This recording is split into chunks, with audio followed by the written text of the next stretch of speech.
Hello students, आगे हमारा model paper 2024 का 17वां प्रश्न है कि प्रथम 100 प्राकृत संख्याओं का योग ज्ञात कीजिए। तो पहली 100 प्राकृत संख्या क्या होंगी? प्रथम 100 प्राकृत संख्याएं 1 2 3 4 5 6 7 100 तक।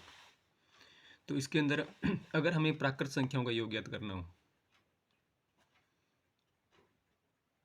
प्राकृत संख्याओं का योग, तो हम इसे ऐसे निकाल सकते हैं n प्लस 1/2। यहाँ पर n का मतलब है संख्याओं से कितनी संख्या हमें जोड़नी है। 10 जोड़नी है तो n का मान 10 हो जाएगा, 100 जोड़नी है तो n का मान 100 हो जाएगा। तो 100 संख्याओं का योग बन जाएगा S100 बराबर 100 प्लस 1/2। 2 से 100 कट जाएगा 50 पर, और 100 और 1 बन जाएगा 101। 101 का 50 से गुणा कर देंगे तो 5050 आ गया। अगर वैसे हम सूत्र लगाएं समांतर श्रेणी वाला, तो इसके अनुसार पहला पद हमारे पास में हो जाएगा 1, डी का मान 2 - 1 हो जाएगा।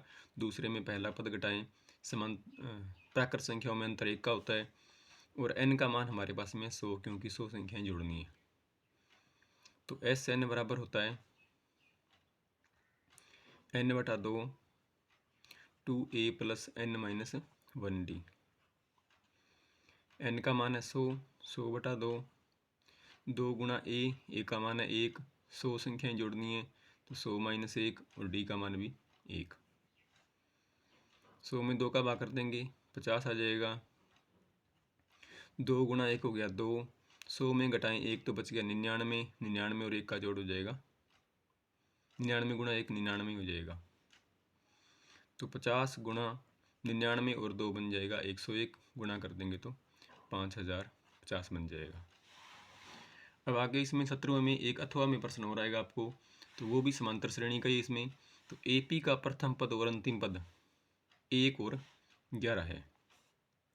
यदि इसके पदों का योग 36 है तो पदों की संख्या ज्ञात कीजिए। यानी कि हमें n का मान ज्ञात करना है। Sn का मान दिया हुआ है। पहले पद का मान तो है 1, अंतिम पद यानी An का मान है 11, पदों का योग Sn का मान है 36, और n का मान ज्ञात करना है। जब हमें समांतर श्रेणी में पहला और आखिरी पद दिया होता है तो समांतर श्रेणी के पदों का योगफल होता है Sn बराबर n/2 a प्लस an। पहले और अंतिम पद का योग कर देंगे और पदों की संख्या को आधा करके 2 से भाग कर देंगे। तो अब हमारे पास में Sn का मान तो है 36, n का मान हमें ज्ञात करना है। a का मान है 1 और an का मान 11। n/2, 1 और 11 का जोड़ करेंगे तो बन जाएगा 12। 12 2 से कट जाएगा 6 आ जाएगा।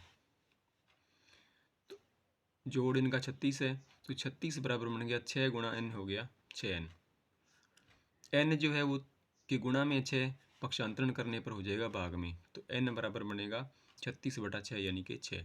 तो ये समांतर श्रेणी के कुल 6 पद है जिनका योग है वो 36 है। अगर आप चैनल पर नए हैं तो चैनल को सब्सक्राइब कीजिए।